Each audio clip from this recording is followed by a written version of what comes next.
All right, everyone, welcome back for another deep dive. Yes, hello. Today, we're tackling a question one of our listeners sent in. Okay. Why is Bayon Temple in Cambodia a must-see? Good question. You've probably seen photos of it with those giant stone faces. I've seen a few, yeah. But we're going to go way beyond just, the surface here. Awesome. We've got travel guides and articles galore. Sounds good. And thankfully, our expert is here to connect all the historical dots, the architectural dots. Happy to help connect the dots. So before we get, lost in this sea of stone faces, Yeah. let's set the scene a little bit. Okay. Where exactly is Bayon? What should we know about its location? Well, you'll find Bayon nestled within the Angkor Archaeological Park. Okay. And to give you some perspective, Yeah. Angkor is about the size of Los Angeles. Wow. So imagine a sprawling city Okay. filled not with skyscrapers, Right. but with temples and monuments from the Khmer Empire. Okay, so it's not just one building. No, it's a whole complex. Like a whole city of temples. Exactly. Yeah. Wow, I had no idea Angkor was that massive. Yeah. It's really impressive. Suddenly, Bayon just got a whole lot more interesting. Yeah, there's a lot to explore. So what is it about Bayon Huh. that makes it stand out, even in a place as magnificent as Angkor? You mentioned those stone faces, Right. and they really are the showstopper. Okay. There are over 200 of them, Wow. each carved into these towering structures, gazing out in all directions. And they're all, different. Yeah, each one is unique. Can you imagine walking through this temple I'm trying to... surrounded by those silent, watchful eyes? Yeah, I mean, it must be. It's got to be. Or incredible, yeah. That definitely paints a vivid picture. It's quite a sight. But you know me, I always like to get into the details. Of course, yeah. What do we know about the meaning behind these faces? Well, Who are they supposed to represent? that's the big question. It's actually puzzled scholars for centuries. Really? Oh, yeah. So no one really knows. There are a few theories, though. Okay. Some believe they represent Avalokiteshvara, Okay. the Bodhisattva of compassion, Mhm. while others think they might depict Jayavarman VII, Okay. the king who commissioned the temple. Hmm. There's even a theory that they combine elements of both. So we've got compassion, we've got a king. It's a mix, yeah. It's like a mystery waiting to be unraveled. Exactly. Each face, has its own story. Potentially, yeah. Maybe each person sees something different in those faces. Yeah, I think that's a really interesting way to look at it. So we've got these enigmatic faces staring out at us. Right. But I know there's more to Bayon than just faces. Oh, yeah, for sure. Our listener specifically wanted to learn about the Bas-Reliefs. Ah. What can you tell us about those?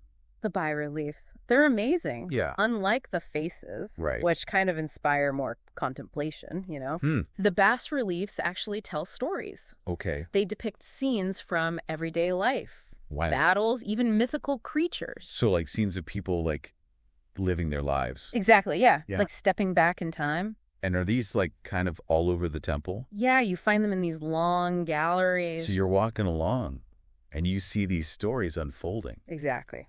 Wow. It sounds incredible. It's really something else. It's almost like a graphic novel carved in stone. That's a great way to put it, yeah. And they're right there alongside those enigmatic faces. Right alongside them. So you've got this incredible contrast What juxtaposition. between the mysterious Yeah.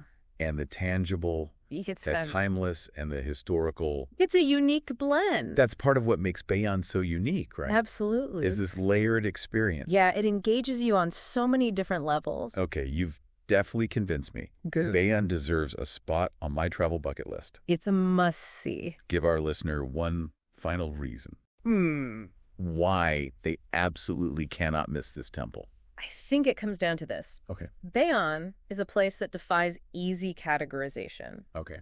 It's not simply beautiful Right. or grand or even mysterious. It's all of those things and more. Yeah. It's a place that challenges you to think, to feel, to connect with something larger than yourself.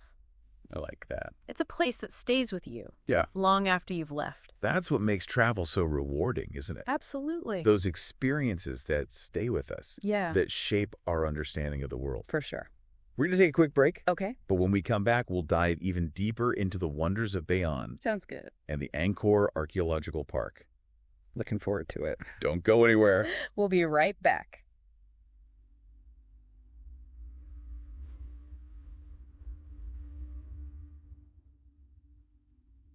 Welcome back. So those bas-reliefs, really something else. It's easy to forget that these temples, they've, lived through centuries of history. Oh, yeah. Bayon, for example, went through periods of abandonment. That's true. And even like repurposing. Yeah, it had different uses over time. At one point, I was reading, it was actually used as a Buddhist monastery. Huh.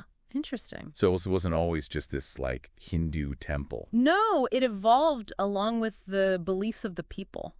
That's fascinating. Yeah, it shows how these structures were really integrated into people's lives. It makes me wonder about the people who, built this incredible temple complex in the first place. Right. What can you tell us about the Khmer Empire? Well, they flourished from the 9th to the 15th centuries. Okay. Known for their just incredible Yeah. architectural and artistic achievements. Hmm. Bayon is a prime example of that, of course. We've talked about the faces, the bas-reliefs. Yeah. What about the overall layout of Bayon? The layout, Yeah. Is there a symbolic meaning behind the design? absolutely. Wow. It's incredibly complex, actually, Really? with concentric galleries, towers, all meant to represent the mythical Mount Meru. Okay. And Mount Meru is? It's like the center of the universe in Hindu cosmology. Wow. So the temple itself is designed to be a microcosm of the cosmos. So it's not just about aesthetics. No, it's much deeper than that. It's about creating a space that reflects like a deeper spiritual understanding. Exactly. It's a reflection of their beliefs. It must have been an incredible feat to construct something so intricate, right? Oh, absolutely. I mean, just imagine the manpower, Yeah. the skill it took to quarry those massive stone blocks. Right. To transport them, to carve them. And they did all this without modern tools or technology. It's mind-boggling when you think about it. It really makes you realize that the beauty of Bayon goes beyond just the visual. Yeah. It's about the human effort, the dedication. It's our creativity. Yeah, that went into its creation. Exactly. I'm officially adding Bayon to my bucket list. Yeah. Won't regret it. Before we wrap up our deep dive, we know that Bayon is part of this larger Angkor Archaeological Park. Right. A huge complex. What advice would you give to someone, planning a trip to this incredible place? Well, first and foremost, Yeah. give yourself ample time. Okay. Angkor is vast. Right. There's so much to see. Oy. I recommend at least 3 full days 3 days, got it. to really explore the park. What about specific tips for experiencing Bayon itself? For Bayon specifically. Yeah. Well, I'd suggest visiting at sunrise or sunset. Okay. The way the light plays on those stone faces, Yes. it creates an unforgettable atmosphere. So it's not just about like the middle of the day when it's really bright. No, the light at those times is magical. Okay. And be sure to take your time Mm-hmm. wandering through the galleries, Oh. soaking in the details of those bas-reliefs. Great tips. Enjoy it. I can already picture myself there, watching the sun rise over those enigmatic faces. Yeah, it's pretty special. One more thing. Tourism can sometimes have a negative impact Right. on ancient sites. It's a valid concern. What can visitors do to ensure they're experiencing Bayon responsibly? It's crucial to remember that these are sacred sites. Okay. We should treat them with respect, Of course. stick to the designated paths, Okay. avoid touching the carvings, Right. be mindful of the local culture and customs. Great reminders. It's about being a conscious traveler. Well, I think we've done a pretty thorough deep dive I think so. into the wonders of Bayon Temple. It's a fascinating place. Any final thoughts for our listener? Just this. Bayon is more than just a tourist destination. Okay. It's a portal to another time, a testament to human ingenuity, Yeah. a place that inspires awe and wonder.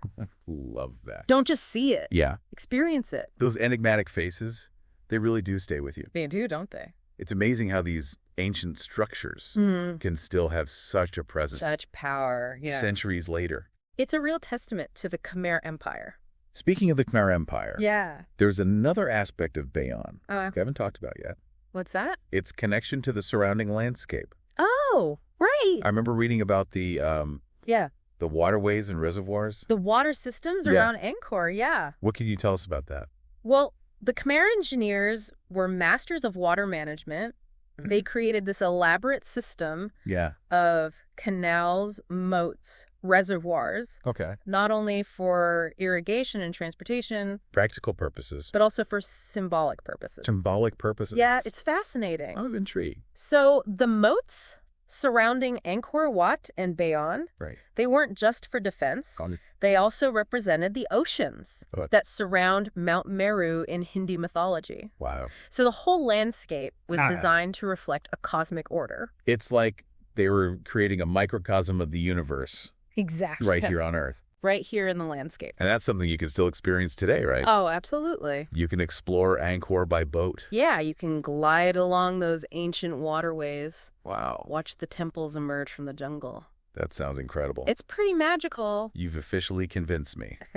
Angkor needs to be on my travel bucket list. You won't regret it. But I know there's more to Cambodia than just temples. Of course, yeah. Yeah. What else would you recommend? For someone who wants to experience the full spectrum? Yeah. Well, you can't talk about Cambodia without mentioning the coastline. Okay. The beaches. Pristine white sand beaches, turquoise waters, swaying palm trees. All right, you had me at white sand beaches. It's the perfect place to unwind after exploring the temples. Any particular spots you'd recommend? Koh Rong Samlam is a personal favorite. Okay. Relatively undeveloped island. Laid-back vibe. Okay. Perfect for escaping the crowds. I like that. Yeah, it's a gem. I also know that Cambodia has a rich and sometimes painful history. That's true. Are there places where visitors can learn more about that aspect? Absolutely, yeah. Phnom Penh, the capital city, Right. home to the Tool Sling Genocide Museum and the Killing Fields. Right. Poignant reminders of the Khmer Rouge regime. Yeah, It's a sobering experience, of course. but an important one. It's essential to remember those darker chapters, Yeah, I agree. even as we celebrate the beauty and resilience of Cambodia. It's all part of the story. And that duality, right? Yeah. It's part of what makes Cambodia so captivating. Absolutely. It's a country of contrasts, Sure. ancient wonders, Yeah. coexisting with modern challenges, It's a complex place. beauty and tragedy intertwined. It's a place that invites you to connect with something deeper. I like that. Whether it's the spirituality of the temples, Right. the serenity of the beaches, or the resilience of its people. Cambodia, it's more than just a destination, it's an experience. That's well said. Well, on that note, I think we'll bring our deep dive to a close. Sounds good. We hope you've enjoyed exploring the wonders of Bayon Temple Yeah, thanks for listening. and the richness of Cambodia with us. It's been a pleasure. Until next time, keep exploring. Happy travels.